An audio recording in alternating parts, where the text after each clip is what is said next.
Ngayon ay holiday. So meron kami gagawin na sa Montero Sports. Yan, 2017. Ito yung pagkatrabaho niya. Ito yung mga tapos ito, ikakarbonis namin ito. Yan, EGR bag. Yan, so ito yung ayan, it's common rail. Sama ko sa unit. Ayan sila. So ito naman yung EGR. Tapos yung transmission kapatan namin po sa ETF. So ito yung filter niya sa automatic transmission. Yan, so genuine parts. Yan. Filter yung gamitin.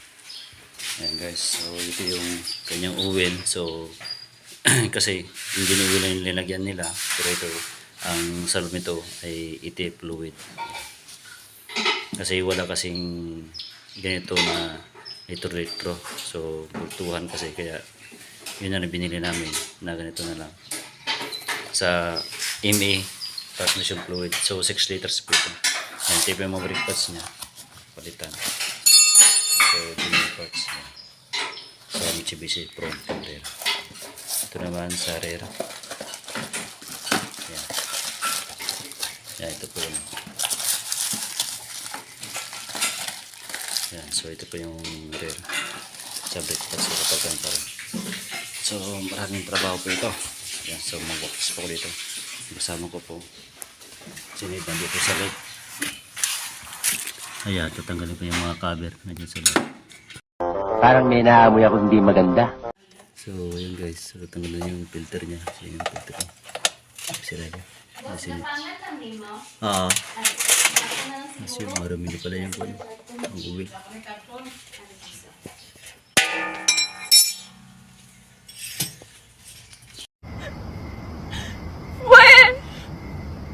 Hindi nga!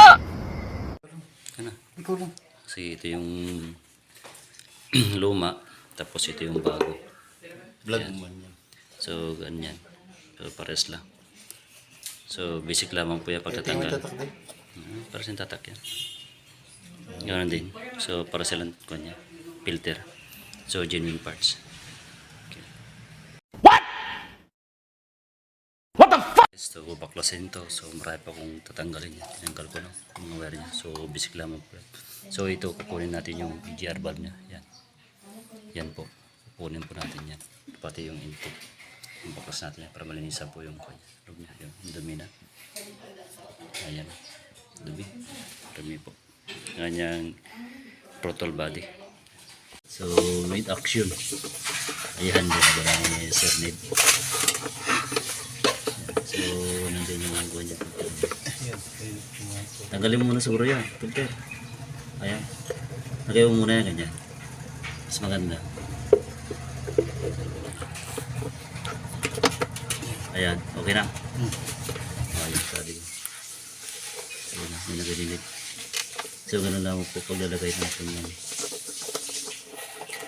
transmission filter niya. Yan ang pinaka-master ko. Siya nagturo yan sa akin. Alalay lang ako dito. So nag-video na lang ako. Okay guys, so dito lang po yan. Basic lang po yan. Tapos yan, so lalagay na yung kanyang wheel pan.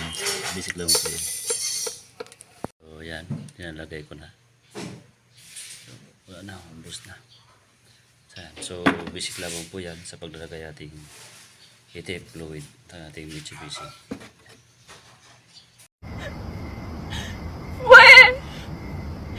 Hindi nga! Kita po ninyo, so ito yung kanya, butas niya. So kunting-kunti na lang. So marami talaga. Oh. Dito makarbon na dito sa ating EGR valve. Yan, ito yung kukunin po natin. So makarbon talaga.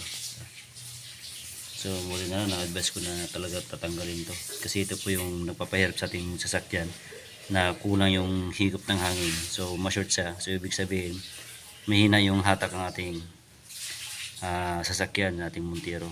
So hindi na masyadong malakas yung sweep ng hangin sa intake para ma-burnout ang ating fuel system.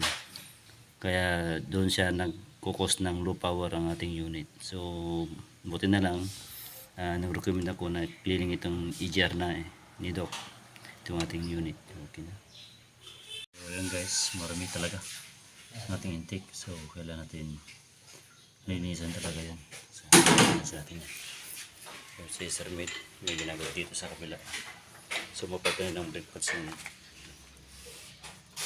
Tama yun, Nick. Yan. Ito yung master ko. Ayan. Ganyan lang yan. So basic lamang po yung paglalagay ang ating brake pads. Ayan. So alam nyo naman yan kung paano gagawin. Kung paano tinanggal, ganoon din kakabi. Pinagpapawisan na yung master ko. Grabe oh. Yan. Mga kamay. So guys, malapit na matapos. Kunting-kunti na lang. Kasi pag matapos na yan, so i-bablayan po kayo mamaya. So yan guys, malinis na. Yan o, malinis na ang ating intake hanggang doon. So okay na. Yan guys, so ito na lang yung linisan namin. Itong intake, tapos si Jerban linisin niya. Tapos niyan, sasalpak na agad. So yan guys, so marami. Yan, so yan o. Ito rin. Ayan. Marami ito yung intake niya. Gawin din sa EGR valve niya. So marami. So, damo karami. So update kayo mamaya pag malinis na. So malinis na. Yan, malis natin yung intake na. Sa ating EGR valve. So ito po yung sayang exhaust. Yan. Kasi yung total body. So malinis na po. Ayan, linis na. So wala na din. So ito po yung ating intake manifold. Yan. So makislap, malinis, parang brand new. Yan. Ha? Nandiyan, tignan mo yan. So malinis na po yan. So kabit po na natin. Intake manifold. Yan, unahin po natin yan. Yan. So dito na.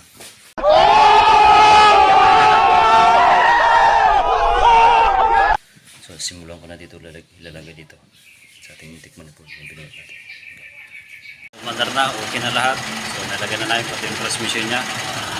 Yan, so yan po, visit lamang po yan. So manawa, huwag makalimutan, subscribe, mag-like, naman po yung tiringin test ng ating intake fluid, tapos differential, brake pads. Thanks lang.